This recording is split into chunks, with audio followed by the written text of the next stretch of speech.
Capítulo 126. Vou te amar até morrer, querendo ou não. Quando abro os olhos, estou de volta a Katmai, no quarto de Hudson.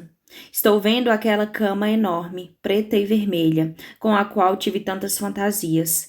E sinto o calor do sol da primavera passando pelas janelas. E consigo ouvir Grace, de Lewis Capaldi, tocando na caixa de som. Mas essas são as únicas imagens que me parecem familiares. O resto está errado. A mobília está toda destruída. Os discos de vinil estão quebrados, os pedaços espalhados pelo piso, e as estantes de livros foram arrancadas das paredes. A pilha de livros destruídos, jogados para todos os lados com páginas rasgadas, flutuando pelo ar.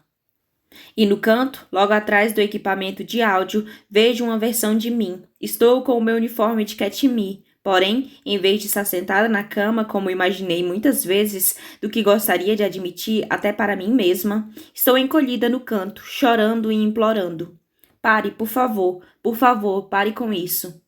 Alguém está rosnando alto o bastante para que eu consiga ouvir sua voz, mesmo com a música tocando. Quando me viro para tentar entender quem é e o que está acontecendo, identifico Hudson bem ali. Suas presas estão expostas e gotejando sangue. É uma expressão em seu rosto que avisa que o meu tempo acabou. Não há lugar algum para onde eu possa ir. Não há como escapar daqui. Não consigo parar, Grace. Ele está gritando para mim. Não consigo parar. Não consigo parar. Ele leva as mãos à cabeça e fecha os punhos ao redor de algumas mechas do cabelo. Está doendo muito. Estou tentando.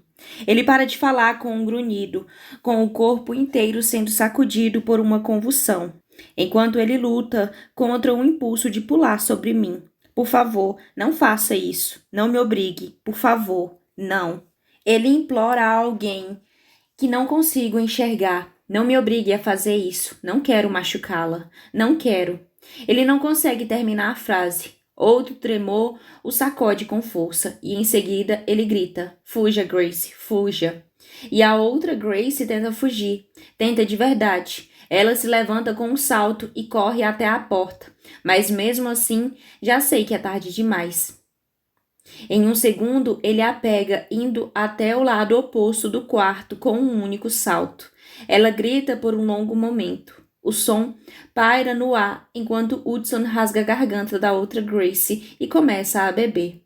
No momento em que ela morre, a compulsão termina e Hudson é a única coisa que resta, coberto de sangue, coberto com o meu sangue, enquanto cai de joelhos. Ele me segura junto ao peito, enquanto o sangue continua a jorrar pela artéria carótida estraçalhada.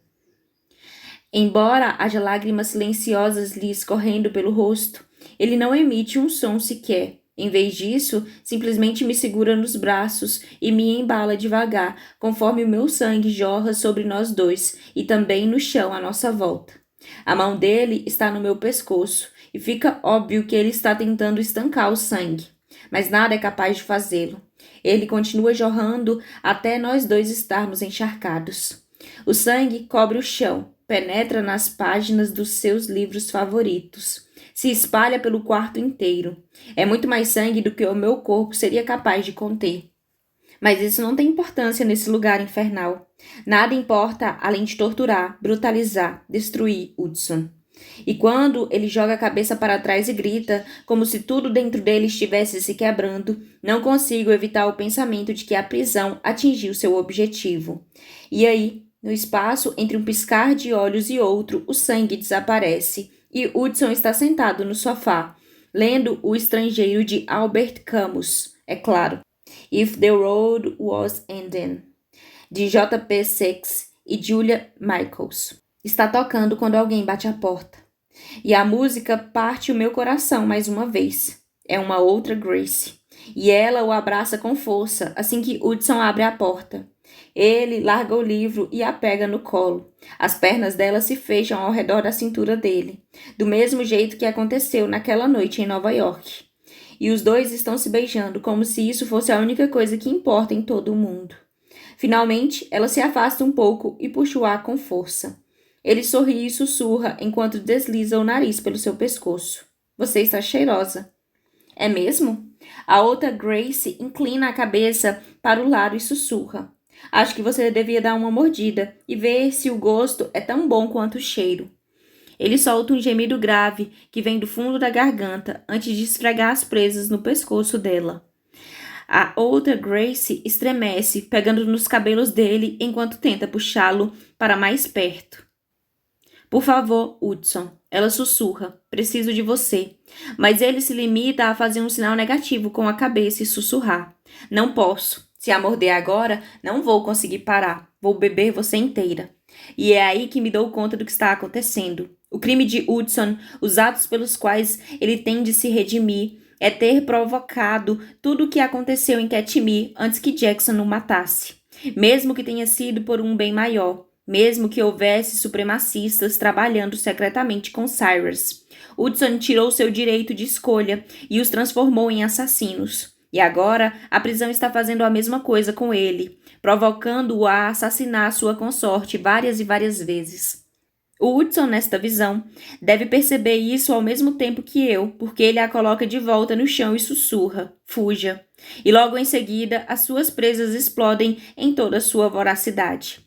A outra Grace aceita o conselho, mas ele bloqueia a passagem dela pela porta. Por isso, ela corre para o outro lado do quarto, mas ela tropeça no canto do tapete e sai voando. E é assim que ela fica encolhida perto do equipamento de som, enquanto Hudson se aproxima dela e a música muda para Grace, de Lewis Capaldi. Percebo que este é o momento.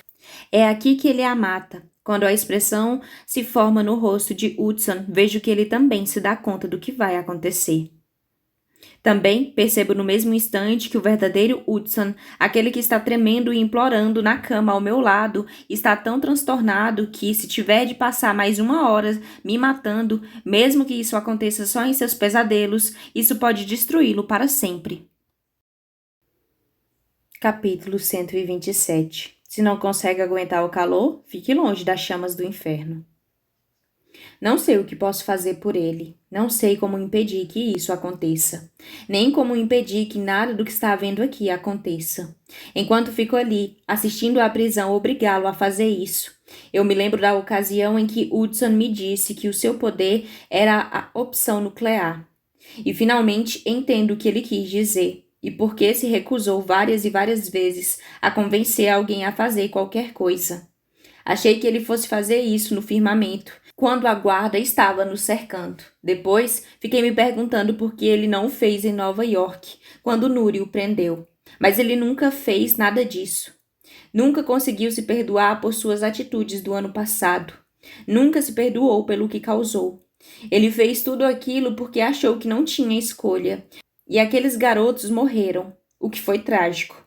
Eles estavam planejando cometer atos horríveis. Sim, com certeza. Teriam matado pessoas por vontade própria? Provavelmente. Mas nunca vamos saber com certeza. E agora, observando o que acontece aqui, observando Hudson atentamente, percebo que não é o fato de que eles estão mortos que o devora por dentro. Sim, as mortes o incomodam, é óbvio. Mas o que destrói de verdade é o fato de ter tirado o livre-arbítrio daquelas pessoas. Ele as convenceu a fazer algo tão horroroso, tão sórdido, que jamais vai conseguir perdoar a si mesmo. Desintegrá-los teria sido uma atitude mais humana. Mas Hudson não podia deixar que seu pai descobrisse que esse poder ainda existia. Em vez disso, ele foi cruel e forçou os garotos a se tornarem espectadores de seus próprios corpos enquanto matava seus amigos. E agora ele está passando pela mesma coisa sem parar. Não me admira que ele pareça tão mal. Não me admira que ele não suporte ficar perto de mim. Toda vez que Hudson me olha, a única coisa que ele vê é o que fez. É o que é capaz de fazer. Bem diante de mim, a outra Grace procura um lugar para fugir ou para se esconder. Ela tenta retornar à porta do quarto, mas ele bloqueia o caminho de novo. Quando ela corre na direção da biblioteca, ele se joga sobre ela e lhe crava as presas no ombro. Quando ela se vira na direção da cama, ele a segue com o sangue escorrendo pelas presas. E ainda implorando a outra Grace que saia dali, que fuja, que não lhe permita machucá-la. Em seguida, ali está ela, acuada, atrás do aparelho de som. Exatamente do mesmo jeito que estava na primeira vez em que entrei neste pesadelo infernal. E sei que nosso tempo acabou. Desesperada para fazê-lo parar, desesperada para poupá-lo do terror, da agonia, de me matar mais uma vez, eu o chamo. Hudson, Hudson, pare, estou aqui. Por um segundo ou dois, ele fica paralisado, com a cabeça ligeiramente inclinada, como se pudesse me ouvir. Hudson, por favor. Está tudo bem, Hudson. Você não precisa fazer isso. Você está bem. Você está... Paro de falar quando percebo que Hudson não está conseguindo me escutar.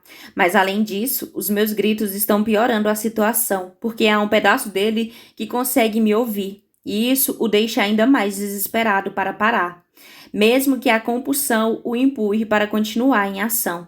Agora ele ouve não só a compulsão em sua cabeça, mas a minha voz também. E conforme as lágrimas agoniadas rolam pelo rosto dele, não consigo deixar de pensar que minhas palavras só servem para torturá-lo ainda mais. A ideia me traumatiza quando ele agarra outra Grace de novo, quando lhe arrebenta a garganta de novo. Sinto o terror de Hudson com a mesma clareza que sinto o meu próprio.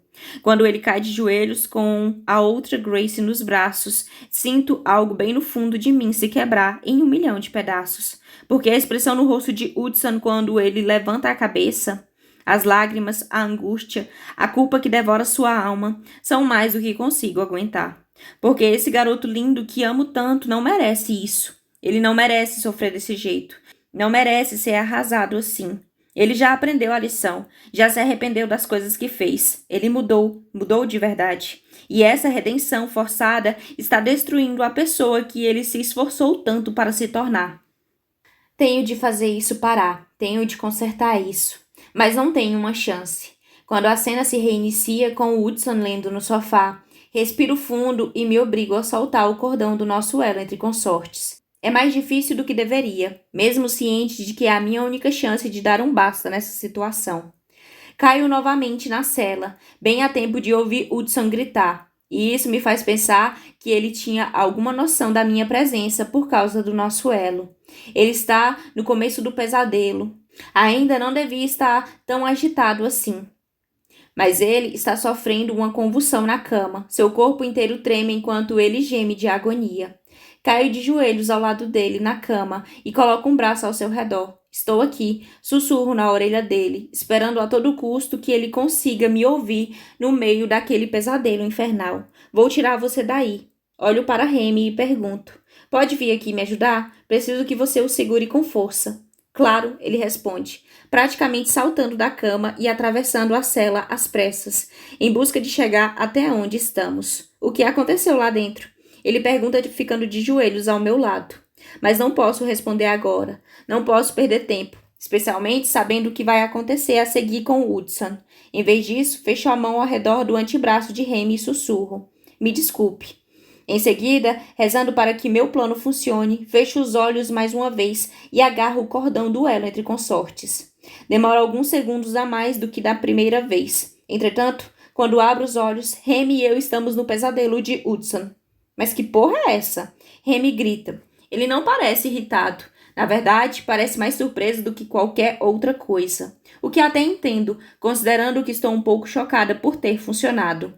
Canalizar a magia é um dos meus poderes. E embora os meus estejam neutralizados, os seus não estão. Por isso, decidi arriscar. Esperava que a magia usada para canalizar viria de você, da fonte, e não de mim. O que a tornaria imune a toda a capacidade da própria prisão quanto a neutralizar a magia. Abro um sorrisinho. Pelo jeito, valeu a pena correr o risco. É, pelo jeito. Ele concorda. Belo trabalho, Grace Maravilha. Que tal se a gente deixar os apelidos heróicos para depois? Ainda não sabemos se o meu plano vai funcionar. Observo minha mão, que ainda está segurando o antebraço dele. Você se importa? Por você, querida. Ele pisca o olho com uma expressão bem-humorada. Nem um pouco. Talvez eu tivesse revirado os olhos, mas estou ocupada demais tentando manter a concentração em cada pedaço de magia que consigo sentir nele. Há mais do que eu pensava, mas não tanto quanto eu gostaria, nem tanto quanto imagino que vamos precisar. Mas não me importo. Tenho de tentar. Puxando para mim o máximo que posso daquela magia, eu me concentro em Hudson, que agora persegue a outra Grace pelo quarto, e grito o mais alto que consigo. Pare!